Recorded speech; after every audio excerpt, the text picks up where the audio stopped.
Good morning, everyone, and welcome back to Ashram Talks. We apologize for the technical difficulties this morning. We're going to jump right back into things with Haripriya.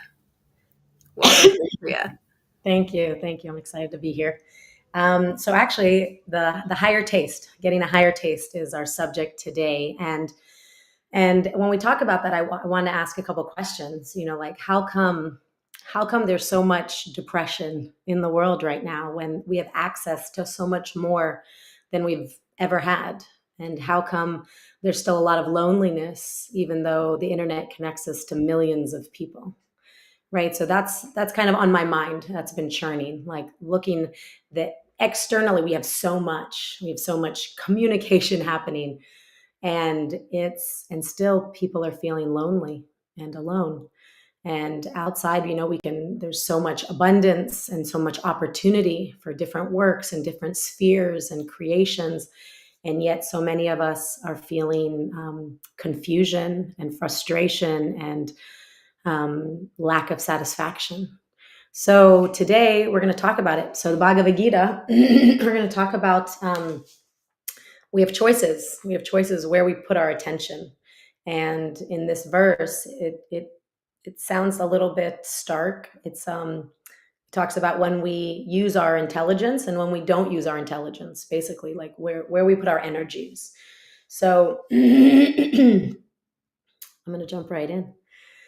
Men of small knowledge are very much attached to the flowery words of the Vedas, which recommend various fruitive activities for elevation to heavenly planets, resultant good birth, power, and so forth. Being desirous of sense gratification and opulent life, they say that there is nothing more than this. And I'm going to go ahead and read the next verse, and then we'll dive in. In the minds, so verse 44, in the minds of those who are too attached to sense enjoyment and material opulence, and who are bewildered by such things, the resolute determination of devotional service to the Supreme Lord does not take place. So the contrast that I see in this text is when we choose to seek satisfaction externally in material opulence, material luxury, material enjoyment, and when we seek devotional service. So what is devotional service? It's something that fulfills us, that satisfies us. And yet in this in the material world that we live in, the word service often is like thought of as maybe less. And some people are actually very, pious, and they do service, community service, and service to their churches and service in the world. And so that word service is very joyous for them. And then sometimes we can look at the word service as like, well, I don't want to be the servant of another. I want to enjoy myself.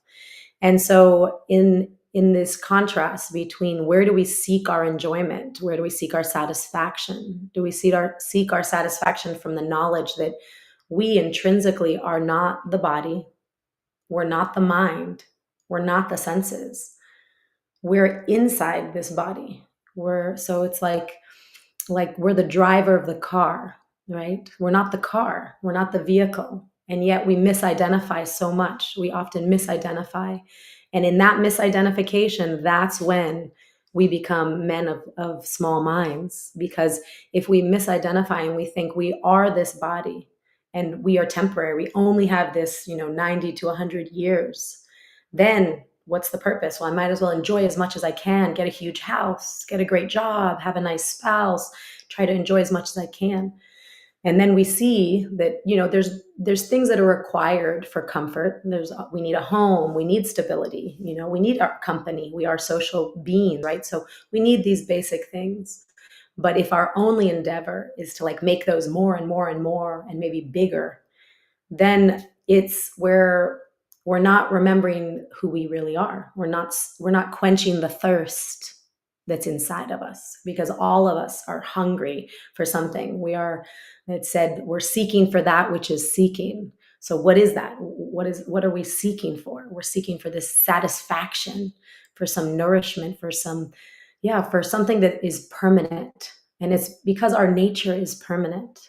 So like if if you came to my house and I had a computer, a laptop, and I had it pushed against my door as a doorstop, and I was like, that's good. That's what I'm using it for. It's functional. And you came and you were like, Haripriya, why are you using a laptop, like a very expensive piece of equipment, for a doorstop? And I'm like, yeah, I'm so smart. If the door wants to if the door wants to close, it can't. And you might go like, okay, yeah, okay, I see your point. Yeah, you can use this computer for that. It functions. It has a place. You get some benefit. The door can't close. And you might say, well, this computer is actually made for like a much higher purpose. Like it can write books. It can communicate to people across the globe. It can, it can create so many things. It can help you write a dissertation. So when it's not being utilized to its full potential, it would be a waste. It seems like, oh, that would be a waste. So the analogy is that this using this computer as a doorstop is similar to using our human bodies for just enjoying.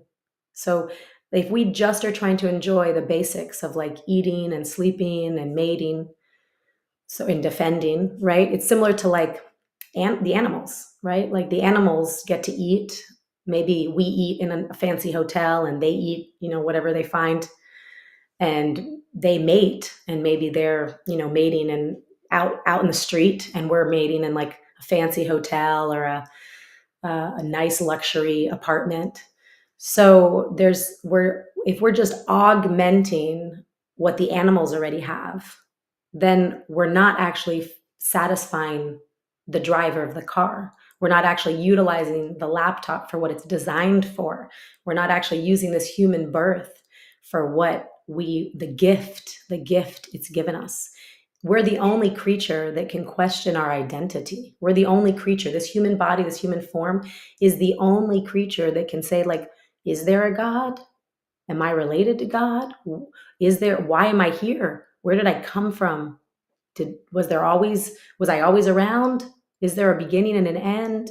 So these kinds of questions, they're meant for this human life. And if we're not asking those kinds of questions, we are going to suffer. We are going to inherently, intrinsically feel dissatisfied.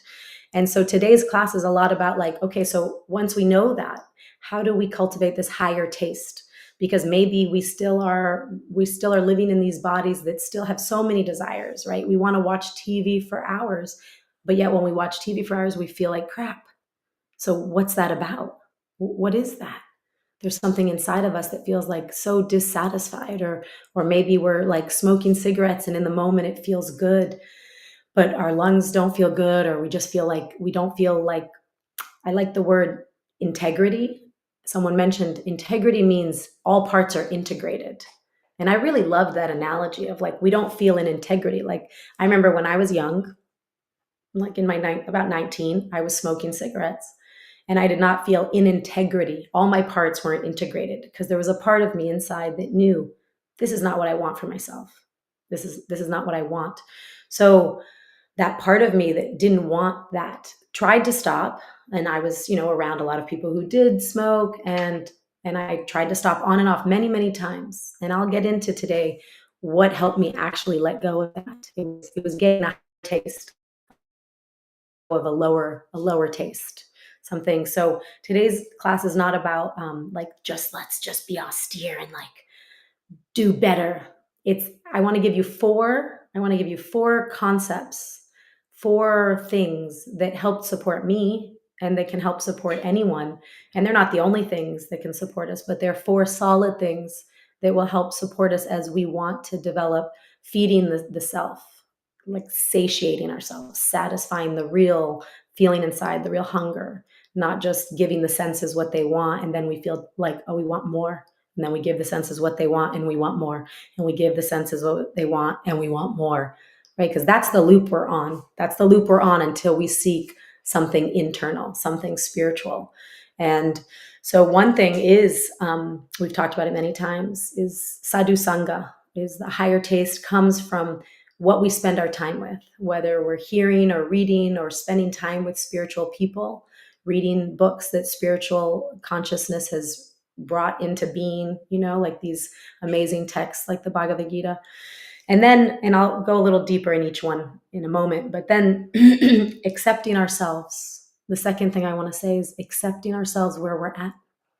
If we are finding fault in ourselves, finding fault in others, we can know that both of those things, criticizing others and criticizing ourselves, both of those things are actually, they negatively impact our progress. So I read a book a long time ago by a psychologist that talked about acceptance is the basis for change. That if we don't have acceptance, the concept that change is very, very challenging. So we might want to change, we might want others to change, but actually, if we don't start at acceptance, then there's a lot of resistance and there's not a lot of support. So what I mean by that is, like, I might see where I'm at in life and be like, I'm not satisfied. I wish I read more. I wish I woke up earlier. I wish I chanted more. I wish I stopped scrolling on my phone. I wish I stopped losing my temper, right? So we can be conscious of our, let's say, where we're lacking. And so being aware of that is actually wonderful. We can go, wow, I'm aware that I don't like this. That is like looking at the glass half full instead of half empty. So yeah, we see that the glass is half empty, but oh, look, just my awareness, just my knowledge that I'm lacking in this regard, that I want something better or different, is the half full, is the glass being half full. Because if that wasn't there, we might just continue on the hamster wheel of life of like, no, I'm going to get a bigger car now. No, I'm going to get a better job. And no, I'm going to move to a more fun city. And no, I'm going to go on vacation more. And that'll eventually, and it's like this hamster wheel that never ends. That, yeah, it gives us we need certain sustenance. We need money. We need a house. But once we have those things, we end up getting on a hamster wheel of wanting more and more and more. And we still want more, even once we have like a tremendous amount. So that shows us that actually the externals are never going to satisfy all the internal experiences that we have, like the internal hunger that we have, the internal desires that we have. So if we accept ourselves where we're at, then we have way more energy to expand and to grow. Whereas if we beat ourselves up, like, oh, I should have done this and I should have done that, and why don't I do this? It actually depletes our ability to grow. So we can get a little bit more into that. But so one is spending time with sadhu sangha, spending time with like-minded or more people who are a little bit more conscious than you, maybe practicing a little bit more steadily, people who inspire you or books that inspire you, right? Sadhu sangha means spending time with sadhus, spending time with those that are practitioners. And excuse me. And then the second is accepting ourselves where we're at. And the third thing I want to mention is asking for help. Whether that means asking for help from your loved ones or praying and asking for help, like, God, please help me. I feel so weak. I want to be better. And this is where I'm at. That looks like asking for help. And then the fourth is being aware that the moment of power is right now. What I mean by that, there's a great book called The Power of Now. I definitely recommend it to all spiritual seekers because it helps us access the difference between the mind and the self. There's two of you. And that was kind of the great epiphany that Eckhart Tolle got to when he was like, are there two of us here? He was feeling depressed and wanted to kill himself. And then he was like, wait a minute, are there two of me? I want to kill myself. That's two. I'm confused. And he got real clear and real deep, and he got inspired to write this whole book about understanding the difference and even doing practical exercises to help us experience the difference between the mind and the self. And usually in this world, we're like complete identification. The mind says something, we follow. And I've said this before in other classes, but if we can observe the mind, if we can breathe, slow the mind down, get a little more silent, watch it, really be the observer, then that widens the gap. of identification. And then the mind is thinking thoughts, all kinds of thoughts. And we understand we're the observer. So if we're able to observe these thoughts, we're not these thoughts. And then from that conscious place, the gap of identification gets wider and wider. And then we can make choices. So like maybe the mind's going like, oh, I'm just going to flip through Facebook just one more time. It's like 10 o'clock at night and really you'd rather be in bed because you know you're going to feel like crap the next day if you end up going on a 2-hour scrolling fest, right? Like that could happen. So if you're like, my mind goes, I want to do that, boom, there's identification. You go and do it. And then you feel like, oh, that was useless. That was a waste of my energy. That brought me more dissatisfaction than satisfaction. But if you're able to just sink below the active thoughts by taking a few deep breaths, taking like 1 minute of silence, just 1 minute is actually all it could take. Just like you have a thought and you think, okay, I'm gonna just hear that thought. I'm gonna become the observer for a moment. Remember that I'm the observer, and then you widen that gap. Then the mind's like, oh, let me just scroll for a minute, just for a minute, right? It tells us many lies, and that's one of them. Oh, just this one last piece of chocolate. Oh, just one more show. Oh, just one more card game. Oh, just a little bit of Facebook, right? So, and we know from experience that then the mind will say, oh, a little bit more. Oh, a little bit more. A little bit more. So we know that it's not usually accurate, but it's the thing that one moment, that moment in time, the power is right in that moment. Power of choice is right now. And when we understand in that moment, I can pause and I can breathe for like just a minute and I can sink below the active, crazy thoughts. I have way more power instead of fighting those thoughts, instead of like, oh, resisting them. But I have more power now from that more peaceful place of just 1 minute of silence. And the mind got maybe a little more quiet, or you could really hear it, to just boom, not pick up that phone, turn the lights out, lay down. In that moment, you have power of choice. So those are the 4 things I want to talk about today. Is sadhu sangha, spending time with spiritual energy, whether that's a human, a person, whether that's kirtan through the ears, chanting japa, some hearing mantras, reading these beautiful books. Sangha, spending time with spiritual people who are pure. They walk this earth. And if you really want to spend time with someone who's pure, you can pray for that. Like, may I please have the association of someone who knows you, God? Because if I'm in an association of someone who knows you, then I can wake up that awareness of knowing you, right? Whatever we're around impacts us. And when we're around people, like I was going to say, I'll get to the story of what helped me. Yeah, I was 19 years old. I had started smoking cigarettes many times, like on and off, on and off, on and off in the last probably year or two. And I remember being in college. I was at Sarah Lawrence College in New York, and I was aware of like, I really don't want this. This does not resonate with me. It's not what I want.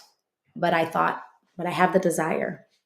I have the desire. So I knew that I was weak. I knew that as long as I had the desire, I was going to probably do it. And so I remember reading something about how the reason people smoke is also because you take deep breaths and it feels good. You're in the moment, right? So this might sound a little bit crazy, but I'm going to be very honest and transparent. I was 19 years old, outside of Lynn, one of the beautiful homes at Sarah Lawrence campus.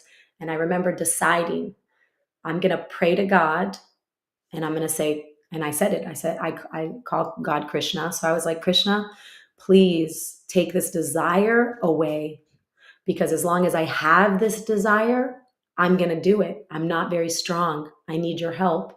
And please take the desire away, because I know that you don't want this for me. You don't want this addiction for my body and my health and my consciousness. So please take it away. And then I did two other things. So I was in the moment and I prayed for help, and I started chanting Hare Krishna instead of smoking in that moment. And I pretended to smoke. So I would literally put my hands like as if I was, and I would take a deep breath. So I was doing like the action that actually is being in the moment, the power of now, the present moment of that, calming the mind, taking deep breaths to like really be there. And I started going Hare Krishna, Krishna Krishna, Hare Hare, Hare Rama, Rama Rama, Hare Hare. And I did that for the next 2 weeks. Every time I wanted a cigarette, I engaged my mouth because my mouth wanted to do something. And I engaged it in sadhu sangha, in the association of the holy name, Hare Krishna, Hare Krishna. And I did that. And I accepted myself where I was at. I didn't beat myself up. I didn't like harass myself. I had on and off for years. And in 2 weeks, I remember when I had no more desire. It literally only took 2 weeks. 2 weeks. That's almost nothing. It was 2 weeks of being in the present, taking deep breaths, being in the present moment, accepting myself where I'm at, praying for help, praying for that desire to go away, and chanting Hare Krishna. And the desire never came back.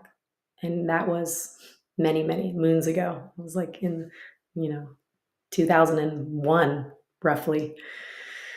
So a lot, 24 years ago. And I've not smoked a cigarette since. So for 24 years, once I got a higher taste and utilized it and was kind to myself, accepted myself where I was at, asked for help, and chanted God's names, that power of hearing God's name satisfied me more. And the craving disappeared. The craving went away. So Chaitanya Mahaprabhu, who lived 500 years ago, who basically re-augmented chanting Hare Krishna, and he in India, he's a revolutionary. He was chanting Hare Krishna in the streets. There's so many beautiful stories of the revolution he created. And he left us with eight verses. One is very sweet. Cheto Darpana Marjanam is what it starts with. And I want to read the translation to you. It says, glory to the Sri Krishna Sankirtan. And Krishna Sankirtan means singing Hare Krishna. Singing Hare Krishna, Krishna Krishna, Hare Hare. So singing Hare Krishna, Sankirtan. So glory to the Sri Krishna Sankirtan, which cleanses the heart of all the dust accumulated for years and extinguishes the fire of conditional life, of repeated birth and death. This Sankirtan movement is the prime benediction for humanity at large because it sprays the rays of the benediction moon. It is the life of all transcendental knowledge. It increases the ocean of transcendental bliss, and it enables us to fully taste the nectar for which we are always anxious. Just one translation of one line from Chaitanya Mahaprabhu, and that is the summary of everything I'm sharing. Because using modern psychology of accepting ourselves, that's there also. Accepting ourselves where we're at. And even in that verse, it says, we have dirt on the mirror of our consciousness that we've accumulated for years and lifetimes. So meeting ourselves where we're at is logical. To think, oh, I'm going to become like some saint right now. I'm going to just do everything properly right away, right now. I'm going to be perfect right now. That's actually insane. Because if you think about where we've come from and how many lives we might have had and how many things we've been through, how much conditioning we have that we are this body, right? A mommy goes, oh, you're my baby. I'm doing it to my son. You're my child. Of course, I also say, Krishna loves you. You're a child of God. You are a soul. You're powerful. But I'm also going, you're my baby. So this idea like, oh, I'm the bodily relationships. That's what I am. I'm this body. So we've been saying that to ourselves for so long. To step outside of that like this is impossible. So meeting ourselves where we're at is essential. Like really focusing on the glass being half full, seeing like, oh, okay, I see where I want to go. I see where I want to go. And then asking for help. The Sankirtan movement is offering this help. The singing of Hare Krishna is offering this help. And it's cleaning our dust so that we're not just going with the whims of our thoughts, right? So the mind is wanting something and we're not just going there. So and then we're spending time with that sound vibration that's actually going to feed us, right? So I started class today saying, We have connections to so many people in the world, and yet we feel lonely. And it's like we know these connections will one day end. But the connection that you have with your source, that doesn't have to ever end. If you want to really rely on someone, rely there. If you rely on Krishna, if you rely on whatever you call God, whatever name of God you choose, that source, that the devotional attitude of love that you have between you, if you keep putting that as the priority and increasing that, right? So increasing that instead of living our lives according to like societal misconceptions that we are the car, that we are the body. So if we really every day say like, I'm going to do one thing today, maybe more, but I'm going to do at least one thing that reminds me I'm a soul. It reminds me I'm full of knowledge, of I'm actually self-satisfied, right? We're seeking that which is seeking because within ourselves, we by nature, we're self-satisfied. We don't need anything externally for satisfaction. We need to clean the dust on the mirror, clean the dust of our consciousness that because we've forgotten who we are. And then once we wake up and remember who we are, then we're self-satisfied and we're free and we're expansive and we're full of joy and creativity and we're permanent. We understand we're permanent. We never die, which is the entire chapter 2 is talking about that. You're a soul.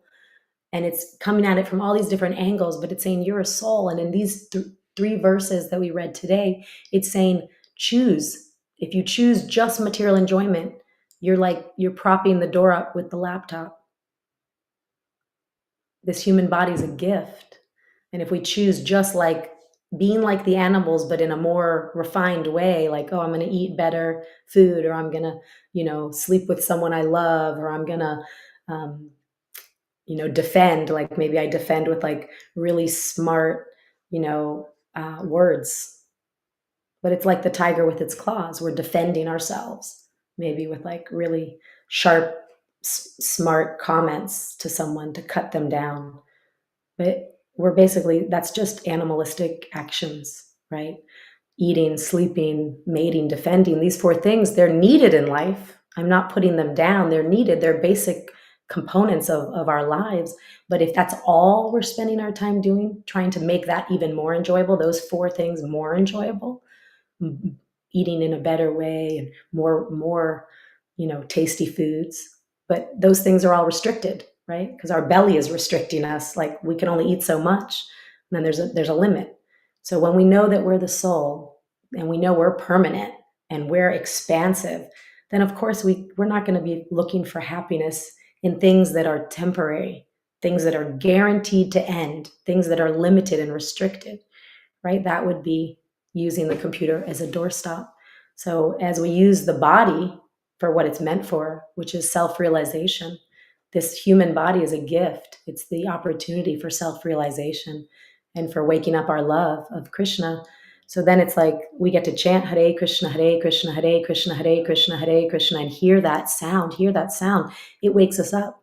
So this Sankirtan movement, this Maha Mantra that we chant a lot, that Chaitanya Mahaprabhu said, this is the prime benediction for humanity at large. The more you spend time with this sound, the more you clean away all the misconceptions, the more that you're widening that gap of awareness, right? So you're the soul, and now you're in power in that moment. You're like, oh, I'm not going to listen to just those ideas and thoughts that have come into my mind just from like the mind is like a computer.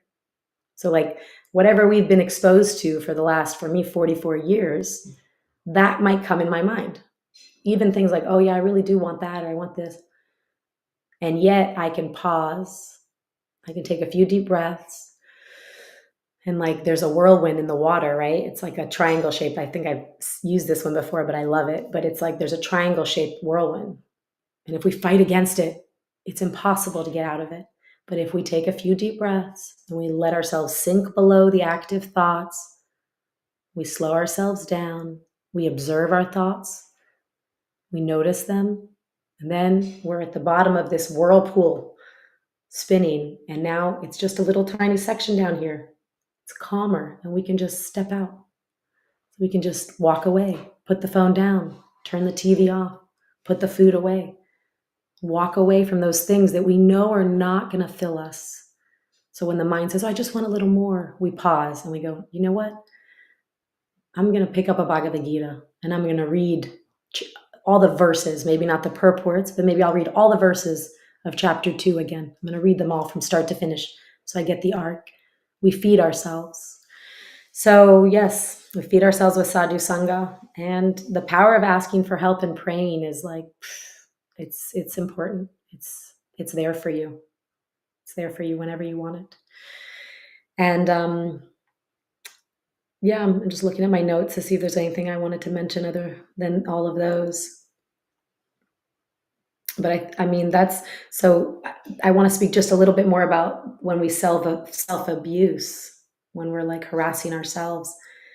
It's the same. It's the same as when we're like, I want to go do this. I want to go do that. I want to go do this. It's just a thought. It's just a thought. So like, oh, I'm such an idiot. I can't believe I did this. Or I messed up. I made a mistake. When we resist that humans make mistakes, that's like, it's part of the human conditioning. We're getting lost in a detail that's going to drain our energy. If we can practice acceptance, and that comes from like I love you. You know, you literally, I think self-love is the best way to gain spiritual progress, because if we can't have love for ourselves, how are we going to have love for God? So like practicing real self-love, right? Srila Prabhupada said, love is natural. To love oneself is natural. The soul is lovable. But in this modern age, oftentimes we're harassing ourselves and we're forgetting all the good that's there. So really focusing on the good. When I talked about the glass being half full, like let's focus on the good.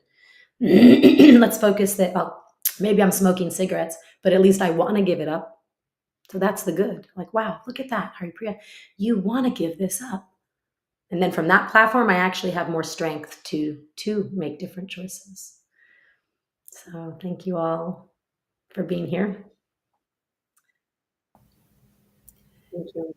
Thank you so much, Haripriya, for another insightful class. We just have some comments here from Colleen, who joins us regularly, who says, thank you so much for the 4 instructions, such a gift.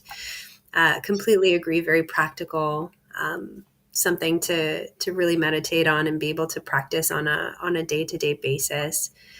And I'm almost kind of reflecting on what you said, and I feel as though this is something that not only can we apply to ourselves, but also, in our relationships, if, our partners or our family members or someone, if they're not maybe acting in a way or fulfilling the certain, things that we expect them to be, that, um, remembering these pieces and also applying them as well, and just that self acceptance piece, I think, really does help us accept others as well. But I'm not sure what your experience has been like with that. Yeah, 100%. I agree with that statement. And I think we often criticize others also because we're criticizing ourselves. And sometimes we're not as keenly aware of it. So the way we treat us is the way we are going to treat others. So usually when you find that like people, like even if I meet someone who's super critical, I can know pretty much for a fact that they're really heavy on themselves. Mm. And so, yeah, changing that dynamic is one of it's what I do for work. I, teach Sattva self-development seminars, and I just am finishing a year training, and I just started doing little bits of facilitation during these self-development seminars. And I'm the first day is so much about like empathy and care and communication in a way that when we talk to ourselves and when we talk to others, we're meeting us where we're at, and Mm. we're meeting others where they're at. And from Mm. that platform, there's so much room for growth. And anybody, it said like, we don't care what you know till we know that you care. Hmm. What we show that we care is we actually allow them to be where they're at. I'm going to run over a tiny bit by saying this beautiful thing. It was one of my ideas of how I wanted to elaborate. So I'll add it here. We don't go around going, oh, this sunset, this will never do. There's not enough orange. There's not enough orange over here. And there should be like a little bit of blue there or violet. And that pink is like way too bright. Let's tone it down. Right? We Hmm. never do that. We never do that. So then think of how we treat humans. Do we go like, oh, you need to be just a little more quiet and you need a little less of this? And yeah, we do. We do that. So recently, actually, I printed an image of a sunset and Hmm. with the name of some loved ones in my life that perhaps I have a hard time accepting where they're at. And when I see that image of this sunset and their names, I'm like, that's right. God made them exactly where they are, exactly how they're supposed to be for their desires, based on their past lives, because we're seeing a bleep on the radar. Like, if we really understood that we've had millions of lives, which I truly believe, I've had enough experiences to know that's a fact. And so then when I really understand that, my husband or my son, even if I know them for 50, 60 years, that's nothing. That's like walking in halfway through their movie, Hmm. right? Like I'm not seeing all that they've been through. I have no idea maybe how much they've grown or maybe what's on the other side of this experience, what they're actually meant to be going through. And maybe it's painful even to watch and they're churning something, but they're going to get somewhere Hmm. and it's on purpose. Hmm. So actually when we criticize others, we're not trusting God in a sense. We're not trusting that things are as they should be. And that doesn't mean we just like, we're like doormats and we just let people do, obviously we have free choices and we care for ourselves and we have boundaries, etc. But at the same time, and we can be assertive and ask for what we want if it's very clear, like, hey, you're doing this and this is how I feel and I really need this. Okay, that's dynamic relationship. Hmm. So I don't want to be misunderstood here. And if it's coming from a place of acceptance, of giving them empathy and love and care and like being okay with where they're at to the degree that we understand they're not here just to fit our needs, right? They have their own purpose also. They have their own trajectories and their own lives to undertake for different reasons. And so when we can accept them, then they're also more willing to hear from us. Like then, Hmm. if right, if you're cared for, then if you want to give me some advice or it's coming from a different place than if it's like, I don't trust you as the expert of your life, and I'm going to tell you what I think you should do. Hmm. Like you don't feel cared for, you just feel like criticized or, it's and yeah, society is definitely breeding that. Let's complain about all of our husbands and wives. Hmm. Complain about the women complain about the men. It's like, is that really the society we want to create? Hmm. Want to come from like, well, why is this is why did I create this? Why am I in this experience, Hmm. right? With this person that's got this challenge and I find challenging. So where's the opportunity for my growth, my self-realization? Because my Hmm. goal is not just to like make everything enjoyable. Like if that's my only goal, Hmm. then I'm on the hamster wheel that never ends. Like, oh, just once I fix this person, then no, because then there'll be a problem over here. Oh no, well now once I change that thing, then Hmm. then I'll be happy. It's like it's the same lie. Like once I get a big job or Hmm. like a prestigious job, or once I get into Harvard Business School, or once I get my husband to stop doing that, or once Hmm. it's that same, it's the same, it's like Maya, it's illusion grabbing our attention to distract Hmm. us away from what's real, which is like, I'm a soul in a body. How come I'm here? Hmm. And like, where am I going? And like, what can I do today to help myself tap into that knowledge and clean the mirror, right? Cheto Darpanam Marjanam, like chanting Hare Krishna to clean that dust so that I can know who I am and see Hmm. who they are with some space, some detachment. I'm no longer dependent on them being a certain way for my happiness because I'm Hmm. getting this happiness from inside, right? Anyway, I have goosebumps from that one. I'm like, that's like that would change the entire world if Hmm. we all decided to come from that perspective. Hmm. Our journey is what's really at heart here, not Hmm. adjusting our externals. our journey. We can adjust our externals, sure. I'm not saying not to. And that's not the solution to our dissatisfaction. Mm. Yeah, really asking the question of what's the lesson here? What's to be learned in this moment, for sure. Yeah. And sometimes what's to be learned is that you're no longer willing to tolerate something.